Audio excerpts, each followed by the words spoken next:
ঈদের সকালে আছে রেড রোড থেকে সম্প্রীতির বার্তা দিলেন মমতা বন্দ্যোপাধ্যায়। কোনো রকম কোনো প্ররোচনায় বা যেন কেউ না দেন এবং সব ধর্ম একসঙ্গে উৎসব পালনের বার্তা মুখ্যমন্ত্রী। अजीम शख्सियत अभिषेक दा और हमारे सीएम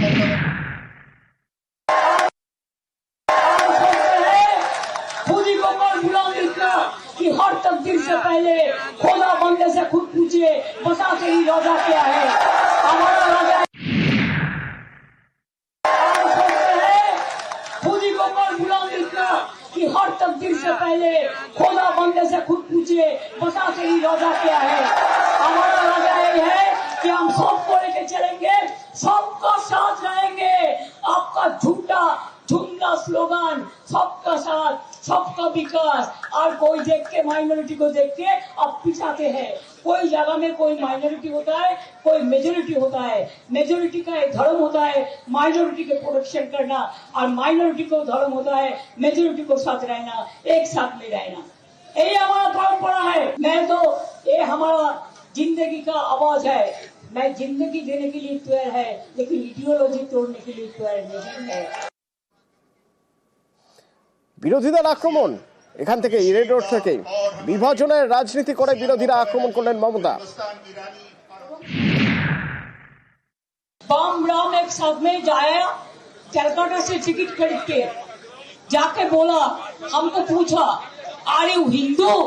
हमने बोला हम गौरव का साथ I am Hindu, I am Muslim, I am Sikh, आई एम ईसाई, I am Indian. What can you do.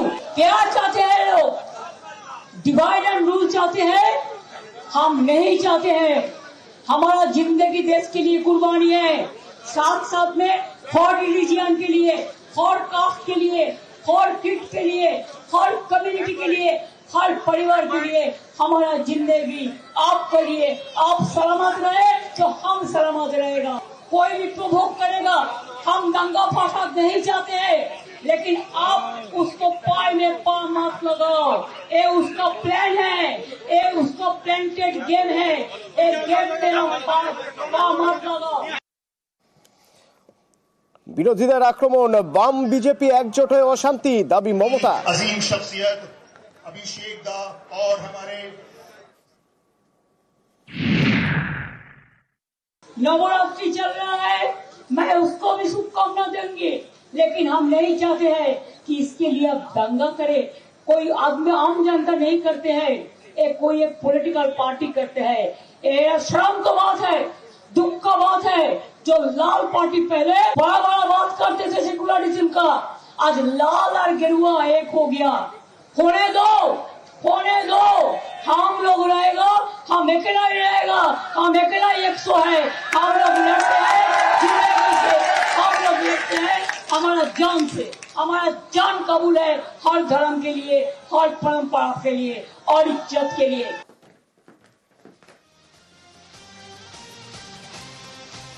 রামনবমীর আগে অস্ত্র মিছিল নিয়ে বাকযুদ্ধ। কিরকম বাকযুদ্ধ না, অস্ত্র নিয়ে মিছিলে অনর একদিকে বঙ্গ বিজেপি। দিলীপ ঘোষ দাবি করছেন অস্ত্র নিয়ে মিছিল হবে, পাল্টা তোপ দাগছেন ফিরহাদ হাকিম। দাবি করছেন মেরুকরণের রাজনীতিতে ভোটে জেতা যায় না, মানুষ উন্নয়নের পক্ষে ভোট দেবে দাবি ফিরহাদের। শুনুন। মহরমে যদি অস্ত্র বেরোতে পারে তো রামনবমীতে বেরোবে কেন? আমাদের সমস্ত দেবী দেবতার হাতে অস্ত্র আছে, তো অস্ত্র নিয়ে বেরোবো। এবং অস্ত্র নিয়ে এই জন্য বেরোবার দরকার আছে মিছিলের সুরক্ষার জন্য।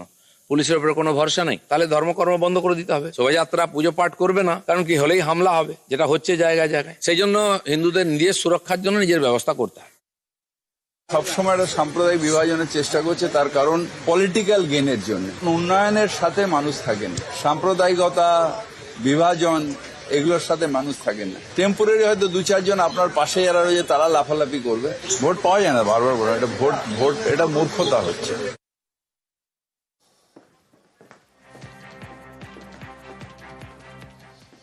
আমাদের নিয়মিত প্রয়োজন এরকম কিছু ওষুধ, ধরুন প্রেশারের ওষুধ, সুগার, গ্যাস, জ্বর, বমি, এইসব ওষুধের দাম আগামীকাল থেকে বাড়ছে।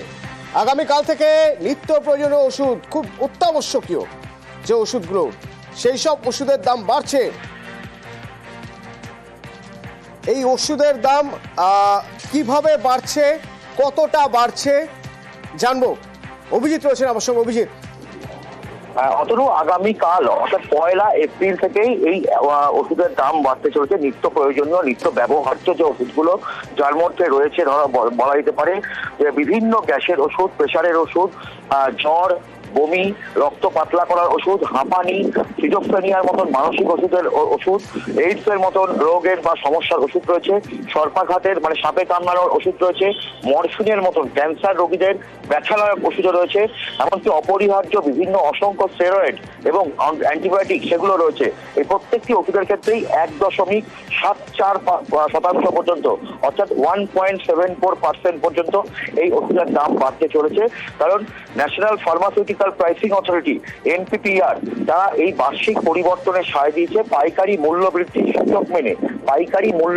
সূচক মেনে ওষুধের দামের এই বার্ষিক পরিবর্তনের সায় দিতে, এবং সেই বার্ষিক পরিবর্তনকে কেন্দ্রীয় সরকারও কোন রকম আপত্তি জানায়নি। 2013 কেন্দ্রীয় ড্রাগ প্রাইস কন্ট্রোল অর্ডার মেনেই ওষুধের দামে এই মূল্য বৃদ্ধির নতুন ঊর্ধ্বসীমা ধার্য হতে চলেছে। দেশের 748টি, আমাদের দেশে যে 748টি অত্যাবশ্যকীয় ওষুধ এবং তার বিভিন্ন প্যাকেজিং ও ফর্মুলেশনের ওপর এই দাম বৃদ্ধি প্রযোজ্য হবে। একই সঙ্গে বলা যেতে পারে এর মধ্যে যে বিভিন্ন স্টেন্ট রয়েছে একই নিয়মে বাড়ছে। স্টেন্ট সহ বিভিন্ন কার্ডিয়াক ও অর্থোপেডিক ইমপ্ল্যান্টের দামও, ফলে যথেষ্টই সমস্যায় পড়তে চলেছে সাধারণ মানুষ। একদিকে ওষুধের দাম এখনই যথেষ্টই বেশি বলে মনে করা হচ্ছে, তার মধ্যে যদি ওদের ওপর বিস্ফোরণের মতো যদি আরো ওষুধের দাম বাড়তে থাকে তাহলে সাধারণ মানুষের নাভিশ্বাস উঠবে বলাই বাহুল্য। অতনু, স্বাভাবিক। অভিজিৎ, জাল ওষুধের একটা টেনশন ইতিমধ্যেই বাজারে রয়েছে, সেই টেনশনের মধ্যে থেকে আবার ওষুধের দাম বাড়ছে। সিজোফ্রেনিয়া বা এইডসের মতো রোগ বা স্টেরয়েড, জরুরি অ্যান্টিবায়োটিক, ক্যান্সার রোগীদের ব্যথানাশক ওষুধ, এগুলো তো রয়েছে। এর পাশাপাশি প্রেশার, সুগার, গ্যাস, জ্বর, বমি, রক্ত পাতলা করার জন্য যে ওষুধ, হাঁপানির ওষুধ, সেই সব ওষুধের দাম বাড়ছে। আগামীকাল থেকে এই ওষুধের দাম বাড়বে। দেশ জুড়ে 1.74% হারে বাড়ছে দাম। 748টি অত্যাবশ্যকীয় ওষুধ এবং বিভিন্ন প্যাকেজিং ও ফর্মুলেশনের উপর এই দাম বাড়বে। স্টেন্ট, কার্ডিও এবং কার্ডিয়াক এবং অর্থোপেডিক ইমপ্ল্যান্টের দাম আরও বাড়বে। 1 এপ্রিলের পর যে উৎপাদক সংস্থাগুলির জন্য নতুন বর্ধিত MRP ওষুধ বাজারজাত করে পুরনো MRPর ওষুধ বাজার থেকে তুলে নেওয়া হবে, সেই সবুজ সংকেত দেওয়া হয়েছে।